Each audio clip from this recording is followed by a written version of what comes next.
Bom dia, gente. Eu sou a professora Helenice e bem-vindos ao nosso workshop Integração e Novas Metodologias Ativas da Aprendizagem. Vamos começar, então. O título do nosso workshop é Integração de Conhecimentos e Metodologias Ativas de Aprendizagem. Eu sou a professora Helenice, sejam muito bem-vindos ao meu canal no YouTube. Eu resolvi fazer essa transmissão pelo YouTube, visto que o desenvolvimento desse evento teve alguns problemas devido à pandemia, e eu vou disponibilizar para os inscritos via link no YouTube. Vamos começar. Eu sou formada em Pedagogia, mestre em Educação e Ensino pela Universidade Estadual do Ceará, e também sou especialista em Arte e Educação. Vamos começar, então.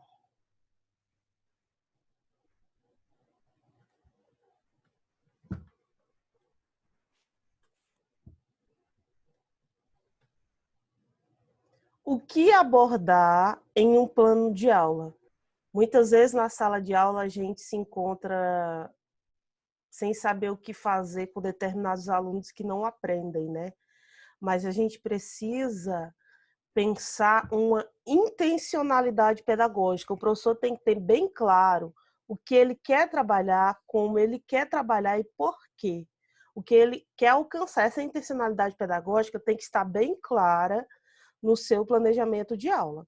Você tem que descrever as atividades e também as habilidades e competências que você tem como base. Por exemplo, nós, em nível nacional, estamos utilizando a Base Nacional Curricular Comum, a BNCC, e cada estado e município tem seu currículo específico que aborda as suas especificidades, as suas características regionais e locais, e também opte por processos avaliativos inovadores. O que é inovar na avaliação? Uma forma que eu gosto muito na avaliação é o uso das rubricas. O que são rubricas? São critérios que você vai avaliar os seus alunos para, em determinado assunto, por exemplo, você vai avaliar a criatividade, o engajamento, a produção textual. Você pode criar uma nota de 1 a 5 ou decrescente. Você é livre para criar esses processos avaliativos, e você explicitar esses processos avaliativos no seu plano de aula é uma questão bastante importante. Continuando. Metodologias ativas e cooperativas. O que são metodologias ativas? Metodologias ativas são atividades, são técnicas de ensino que faz o seu aluno ser o centro da aprendizagem. Você não tem mais o total conhecimento, o aluno é protagonista da sua própria aprendizagem. Ele pode levantar questões, ele pode levantar seus interesses, e você vai fazer esse diálogo com o currículo formal da sua escola, baseado também nas ações do seu projeto político-pedagógico. Isso é muito, muito, muito importante. E trabalhar em sistema de cooperação. Esquece essa coisa de colocar aluno em fila. Isso é coisa do passado. A gente precisa inovar na disposição dos nossos móveis na sala de aula. E a sala de aula também, ela não pode ser tida só como só como o único espaço onde os alunos vão aprender. Você precisa inovar, você precisa correr atrás de estratégias e utilizar os espaços da sua própria escola. Muitas vezes eu me deparei em situações que eu tinha medo de tirar os meus alunos da sala de aula, porque eu tinha medo que eles fizessem alguma bagunça, não cumprissem as exigências que eu mesmo estava colocando naquele momento. Mas depois eu comecei a perceber que quando você tira os seus alunos da sala de aula, você tem uma intencionalidade pedagógica bem definida, uma atividade que você acha que vale a pena desenvolver com os alunos em outro espaço, você vê que os alunos se engajam muito mais, que eles se motivam, que eles correm atrás de novas possibilidades para a sua própria aprendizagem. Busque ferramentas interativas. O que são ferramentas interativas? São ferramentas didáticas onde os alunos podem interagir entre si. Por exemplo, aulas com rotação por estação, sala de aula invertida. Eu vou mandar um e-book, eu produzi um e-book simplificado sobre todos esses detalhes, aí eu vou mandar para os inscritos nesse workshop, nessa minha primeira oficina. Separe a sala em grupos produtivos. O que é separar as salas em grupos produtivos? Aquele aluno que está com dificuldade, você coloca com aquele aluno que já está num nível de aprendizagem mais elevado, e você faz essa mesclagem entre grupos, duplas, trios, até no máximo 4 alunos, e propõe as atividades com a metodologia sempre colocando uma estação que é plugada, sempre colocando uma atividade onde os alunos possam colocar a mão na massa para desenvolver. Não fique só no tradicional, na metodologia expositiva. Ninguém está dizendo que você tem que parar de dar aula expositiva, porque a gente conhece que as realidades da escola e as dificuldades, mas você pode mesclar essas diversas metodologias com atividades mais interativas, para que seus alunos possam se engajar muito mais nesse processo de aprendizagem. Diversifique nas atividades. Um dia faça uma produção textual, um dia faça uma leitura, um dia faça um sarau, um dia faça uma produção de maquete, produção de cartazes, outro dia leve os alunos para determinado espaço, para o laboratório de informática.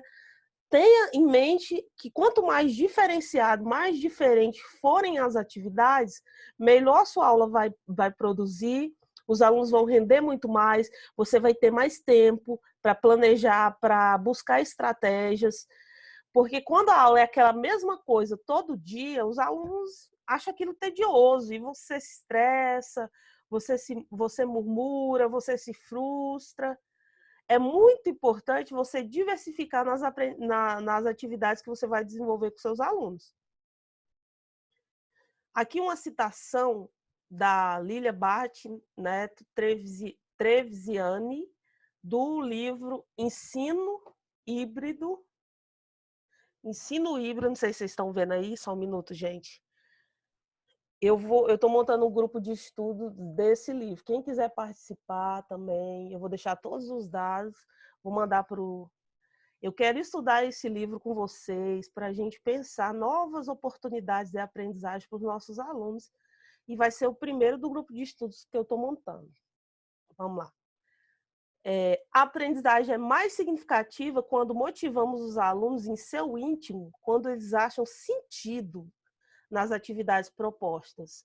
Quando os alunos veem que aquilo que eles estão fazendo na sala de aula tem sentido, para eles é muito mais simples, muito mais interessante se engajar do que você passar uma atividade tradicional, conteudista, onde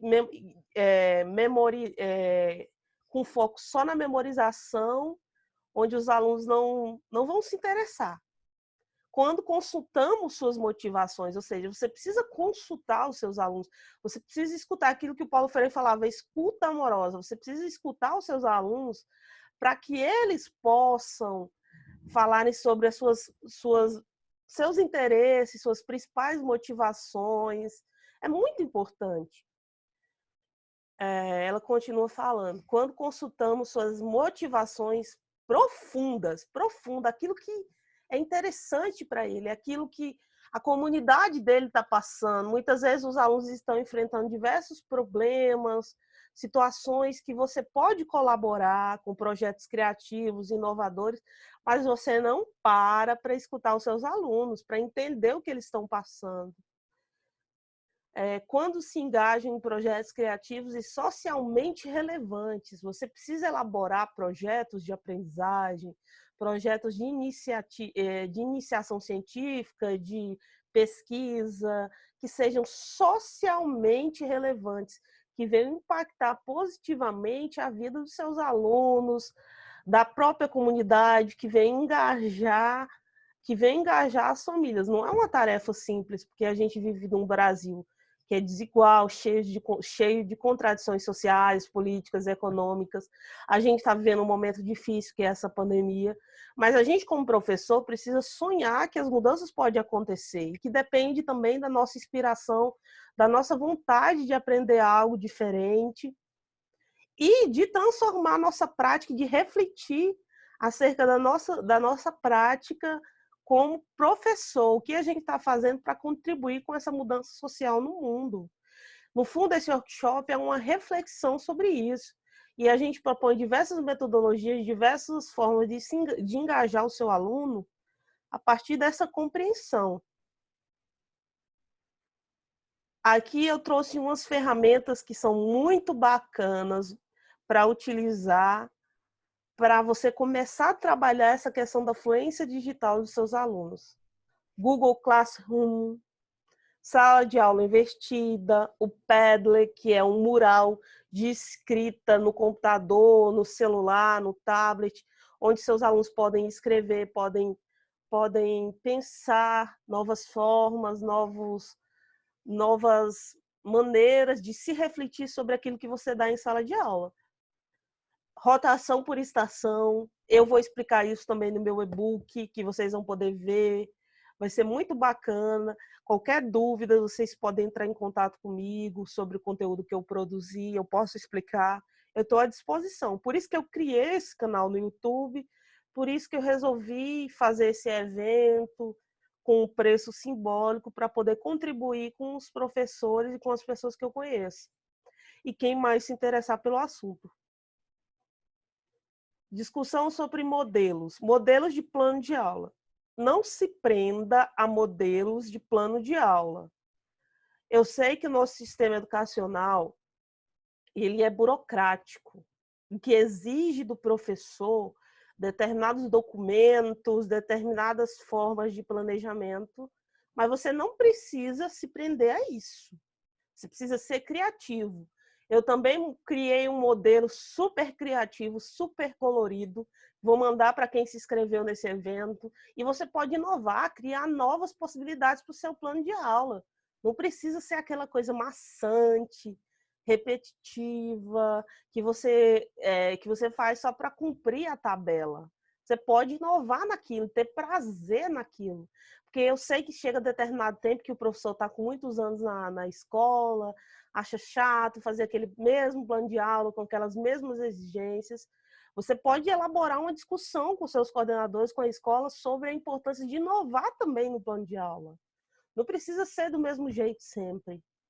Utilize mapas conceituais para planos de aula. Você pode utilizar no próprio Word, tem aqueles organogramas que você pode ir interligando e colocando as habilidades, os conteúdos que você quer trabalhar durante um mês, por exemplo.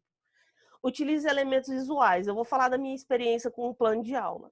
Quando eu estava planejando para a alfabetização de 6 anos e para a educação de jovens e adultos, eu sempre utilizava elementos visuais no meu plano de aula. A foto daquela atividade que eu queria fazer, daquela imagem que eu queria usar, das formas, das metodologias que eu queria fazer na sala de aula. Isso é muito importante. Como tornar a sala de aula mais atrativa para seus alunos? Valorize os interesses dos alunos. Você quer trabalhar determinado projeto científico? Faça uma pesquisa entre os alunos, o que eles gostariam de saber, quais as curiosidades deles. Proponha projetos voltados para a cultura maker, voltados para pôr a mão na massa mesmo, nada do tradicional, daquela coisa de escrever relatório. Você pode até utilizar isso, mas de uma forma engajadora, de uma forma que faça os alunos refletirem e terem prazer naquele movimento de aprendizagem. Proponha situações de aprendizagem interativas, onde os alunos possam interagir com aquilo que você está falando, com aquilo que você está propondo. Nada de ficar expondo expositivamente determinado conteúdo e não abrir espaço para os seus alunos falarem ou perguntarem. As referências que eu usei foi esse livro da Lilian Batten. Gente, é isso. Eu queria agradecer e dar os últimos avisos. Eu vou mandar o e-mail falando sobre as orientações do evento.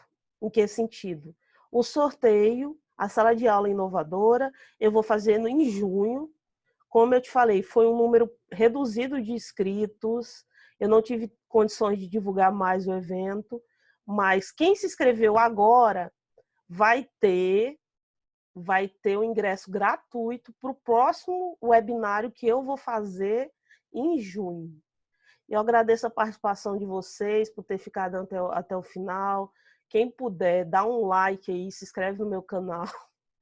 E é isso, gente. Eu estou à disposição de vocês. Eu vou deixar todos os meus contatos no e-mail que eu vou participar, que eu vou mandar para os inscritos. Um abração e tchau.